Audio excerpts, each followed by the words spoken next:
आत्मदेव नाम का ब्राह्मण था, सब कुछ था उसके पास, संतान नहीं थी। संतान के लिए व्यथित था, बहुत से उपाय किए, नहीं हुई तो नहीं हुई। आपका जो काम है वो आपने किया, विवाह करना आपका काम था, आपने किया। संतान होगी नहीं होगी ये तो ऊपर के वाले की बात है। किसी घर में 10-10 बेटे हैं, किसी घर में एक भी नहीं है, किसी घर में 6-6 बेटी हैं, एक भी भाई नहीं है। ये आपके हाथ में नहीं है। आपको जो करना चाहिए वो आप करते हो। कहाँ प्रयास करना छोड़ता है मनुष्य? सब ईश्वर पर छोड़ना चाहिए और पुरुषार्थ करते रहना चाहिए। पुरुषार्थ भी नहीं छोड़ना है। तो जंगल में चला गया, वहां एक महात्मा जी मिले, महात्मा जी से अपनी व्यथा सुनाई। महात्मा जी ने फल दे दिया, दया आ गई उनको। पहले तो महात्मा जी ने समझाया, को अर्थ पुत्रेण, क्या पुत्र से क्या प्राप्त करोगे तुम, कोई सुख नहीं मिलता है। राजा सगर के कितने पुत्र थे? 60,000 पुत्र थे राजा सगर के। क्या मिला उनको, है ना? मुनि ने शाप दे दिया, 60,000 के 60,000 भस्म हो गए। तो इसलिए प्रजा से सुख नहीं मिलता है, पुत्र से सुख नहीं मिलता है, अच्छे पुत्र से सुख मिलता है, अच्छी संतान से सुख मिलता है। धन से सुख नहीं मिलता है, धनी होने से सुख नहीं मिलता है। धन का उपयोग करने से सुख की प्राप्ति होती है। सुख प्राप्ति के उपाय जानना चाहिए। धन को इकट्ठा करते जाओ, धरती में गड़ाते जाओ और ऊपर स्लेब डाल दो, ढाबा कर दो, पड़ा रहेगा। 100-200 साल में सांप बन जाएगा, नाग बन जाएगा, न तुम्हारे काम आएगा न बच्चों के काम आएगा। न काम आया था, न काम आया है, न काम आएगा। क्या करोगे ऐसे धन का? तो खूब धन का उपयोग करो, खूब कमाओ और खूब उपयोग करो। पंचधा विभजेत वित्तम, खूब दान करो। ब्राह्मणों को दो, गरीबों को दो, अस्पताल में दो, स्कूल में दो, जहां इच्छा हो वहां दो। महात्मा जी ने फल दे दिया, फल में कम एक फल दे दिया, लाके पत्नी को दिया। पत्नी ने कहा मैं गर्भवती हो जाऊंगी, 9 महीना कुछ अच्छा खा नहीं सकती हूं, खट्टा मीठा, बड़ा कष्ट होगा।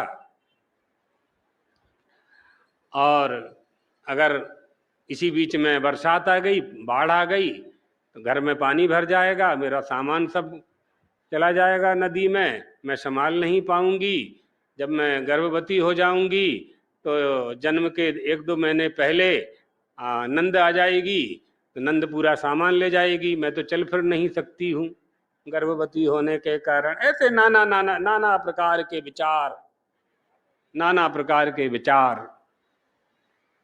जब यहां कुछ भरा होता है ना, तो बाहर से जो आया है वो कैसे भरोगे आप उसको?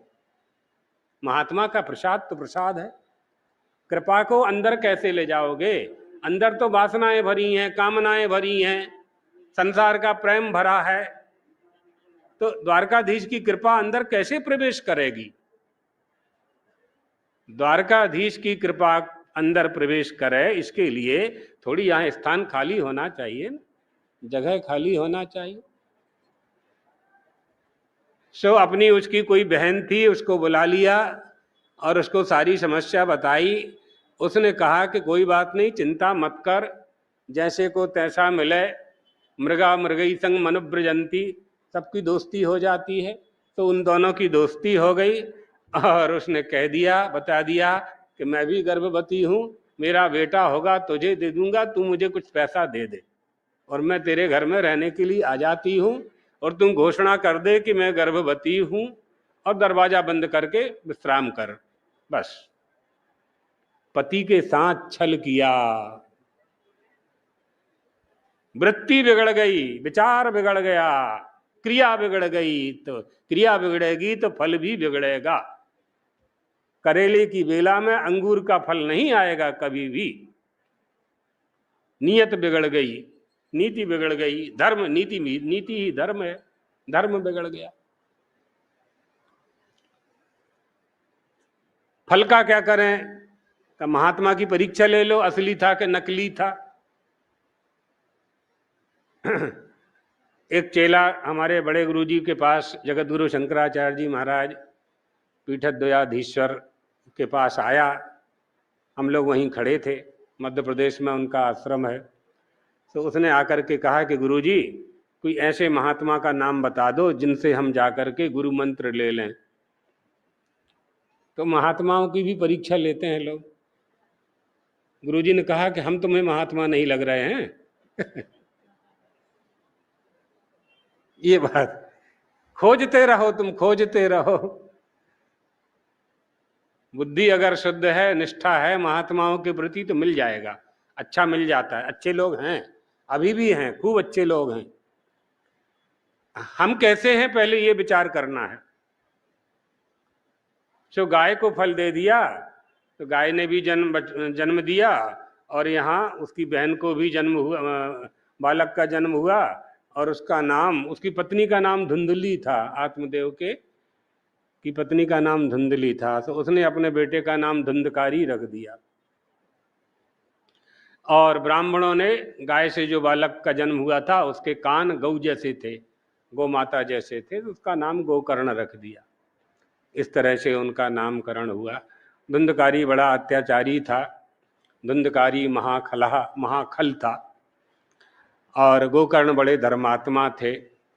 धुंधकारी ने बड़ा परेशान किया माता पिता को, सारी संपत्ति उनकी नष्ट कर दी, और मन बुद्धि चित्त अहंकार उसका सब व्यभिचरित हो गया। जुआ जुगार खेलने लगा, जितने व्यसन थे सब उसमें आ गए। आत्मदेव परेशान हो गए, घर छोड़ करके चले गए। धुंधली माता को परेशान किया, वो भी कुआं में गिर पड़ी, चली गई। फिर कुछ स्त्रियों को ले आया, उन्हीं को साथ में रख लिया। नाना प्रकार की चोरी और दुष्कर्म किया करता था।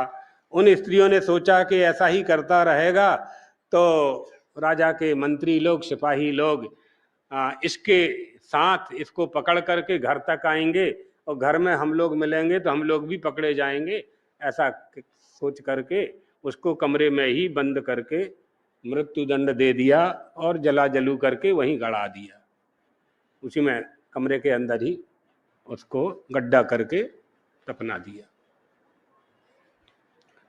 प्रेत बन गया, धुंधकारी बहुत बड़ा प्रेत बन गया। घूमते घूमते एक बार गोकर्ण तीर्थ यात्रा को चले गए थे, लौट करके वापस आए। आंगन में पलंग पर सो गए, तो वो धुंधकारी भैंसा का रूप लेकर के, बड़े बड़े सींगों वाला भैंसा बन करके आया। कौन हो तुम? भ्रातोषी, आपका भ्राता हूं। क्या धुंधकारी है? हाँ धुंधकारी। अरे तेरे लिए हमने बहुत सत्कर्म किए हैं। नहीं भैया, मैंने इतने पाप किए हैं, इतने पाप किए हैं, उन सत्कर्मों से मेरा उद्धार नहीं हो सकता, मेरा उद्धार नहीं हो सकता। गोकर्ण ने सूर्य भगवान की उपासना की। सूर्य भगवान ने उनको आदेश दिया, श्रीमद् भागवत की कथा श्रवण कराई गोकर्ण ने, और धुंधकारी का उद्धार हुआ। गोकर्ण से मिलने के लिए पिताजी आए, माने आत्मदेव आए। देव ने कहा कि बेटा मुझे क्या करना चाहिए, मेरा कर्तव्य क्या है? तो गोकर्ण ने कहा, जिस माया के और जिस मोह के चक्र में आप पड़े हैं, पहले इससे मुक्त होने के लिए अपने आप को इससे अलग करना होगा। आपको इससे मुक्त हुए बिना आपका उद्धार नहीं हो सकता।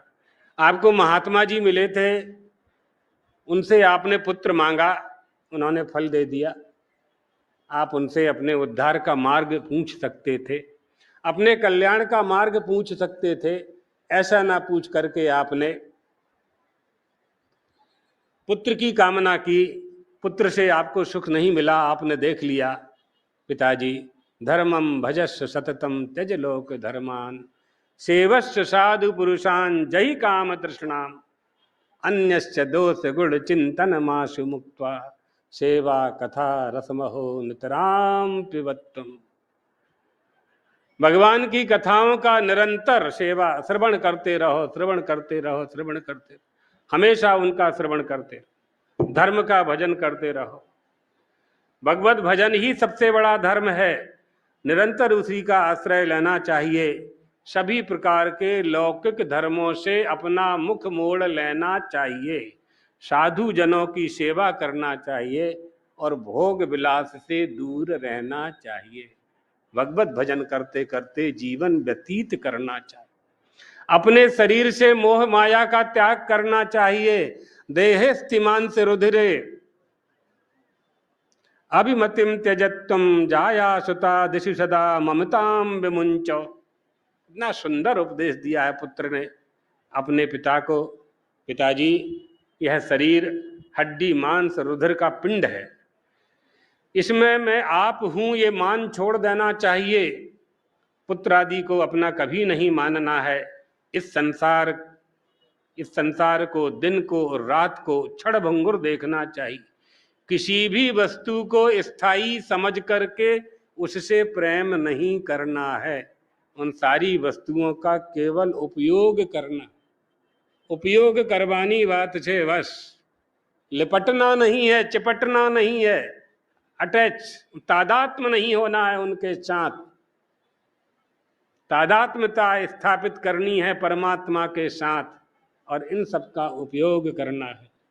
धर्मम भजस्व सततम, नित्य प्रति भगवत भजन करते रहना, धर्म का भजन करते रहना है।